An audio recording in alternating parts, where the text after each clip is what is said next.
everyone, it's day 46 of our summer reading challenge, and today's story is The Invincible Iron Man, an origin story by Rich Thomas.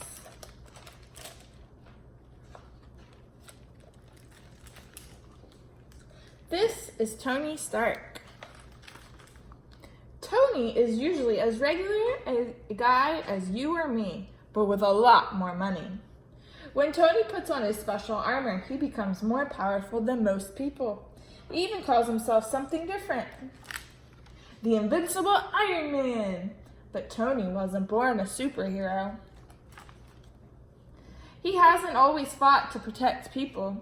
But with villains on the loose, such as Titanium Man and Ironmonger, who both use Tony's technology for their own evil purposes, Tony feels it's his responsibility to stop them. Tony didn't always get the job done this easily, or this well. A while ago, Tony's armor wasn't so sleek. In fact, when he first became Iron Man, Tony's armor didn't even shine. But if you really want to know how Iron Man was born, we need to start with the man behind the mask. We need to start with Tony. Tony had so much money that he could go anywhere he wanted. He loved to have fun, and he loved the finer things in life.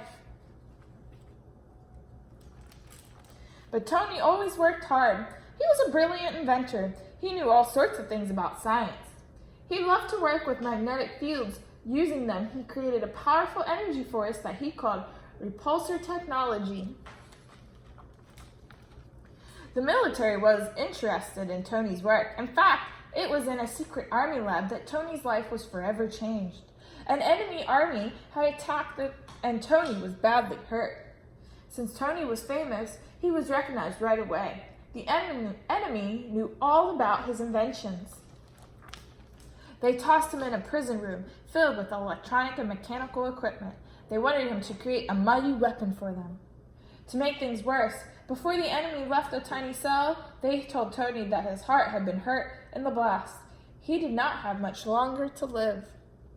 Tony soon found he was not alone in the cell. The enemy had captured another famous scientist, Professor Yinsen. The enemy wanted the two men to work together on a great weapon. The two men worked tirelessly to create something that would save Tony's life. Finally, they completed the device that Tony would always need to wear on his chest to keep his heart beating. But that wasn't all they created. Tony put on the armor.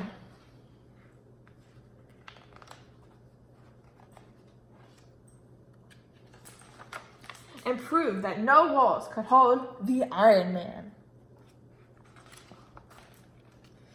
It didn't take long for the enemy to realize they were fighting a losing battle. Having escaped from the prison and saved Professor Yinsen, Tony flew back home, but almost as soon as he got there, he realized that he could now help where others couldn't. Tony to the rescue!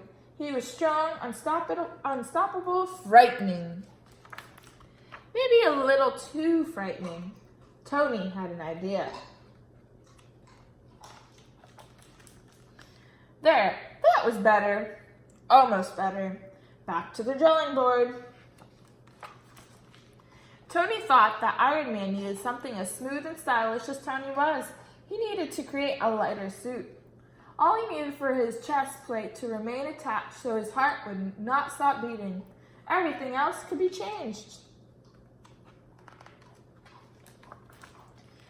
And a new Iron Man was born. As Iron Man, Tony never stopped protecting people all over the world.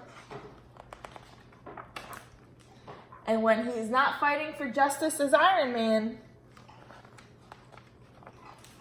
Tony runs his company, Stark Industries.